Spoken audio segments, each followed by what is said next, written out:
সালামু আলাইকুম বন্ধুরা, কেমন আছেন? আশা করি ভালো আছেন। আলহামদুলিল্লাহ আমি ভালো আছি। বন্ধুরা, ঈদের পর একটু বেরিয়েছি। ছেলে, ভাগ্নি, বোন আর আমি। চিন্তা করলাম যে আসলে গোশ খেতে, খেতে একঘেয়ে হয়ে গেছে। খেতে ভাল লাগছে না। কি করব, কি খাওয়া যায়? চিন্তা করলাম রাতের ডিনারটা বাইরে যেয়ে করি। তো ডিনার বলতে আমি এখন কি বলবো, আমার খাওয়ার রুচি একেবারেই চলে গেছে। খেতে ভাল লাগছে না। তো আমি তো স্যুপটা পছন্দ করি, থাই স্যুপ।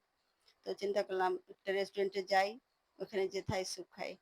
তো এই দেখুন বন্ধুরা, আমরা একটা সুন্দর নাইস একটা রেস্টুরেন্টে এসেছি।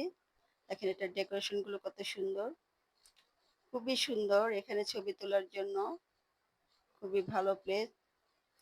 এখানে সার্ভ করছে, ওদেরও সার্ভিস গুলো ভালো।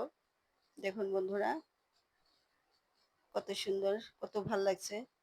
এই যে আমার বোন, যে ভাগ্নি, আমি, ছেলেও আছে পাশে। তো বন্ধুরা, আমি থাই স্যুপ নিয়েছি, এই যে ললিপপ নিয়েছি। তো থাই স্যুপটা আমার কাছে খুব ভালো, যে বোন বেড়ে দিচ্ছে। এখন দেখি খেয়ে কেমন লাগে। থাই স্যুপটা আমার কাছে ভালো লাগে, কর্ন স্যুপটা খুবই আমার পছন্দের ছিল। তো এখন আমি থাই স্যুপটা এক জায়গায় খেয়েছিলাম, তো ভালো লেগেছে। এখন আমি থাই স্যুপটাই প্রায় সময়ই খাই। তো এসেছি, এখন দেখি সার্ভ করছে বোন।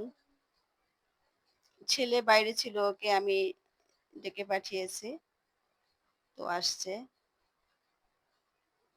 হ্যাঁ, বোন তো রিভিউ দিল ভালোই লাগছে। আমিও খেয়েছি, ভালো, খেতে খুবই মজা।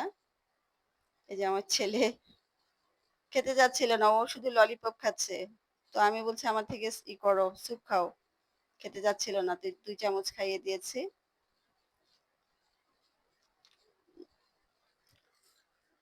ভালো, এখানকার থাই স্যুপটা ভালো, খেতে মোটামুটি ভালোই লাগছে।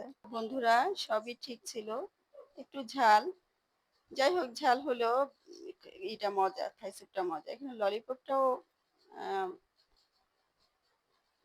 মোটামুটি আর কি, খুব একটা যে মজা তা না, মোটামুটি ভালোই লেগেছে।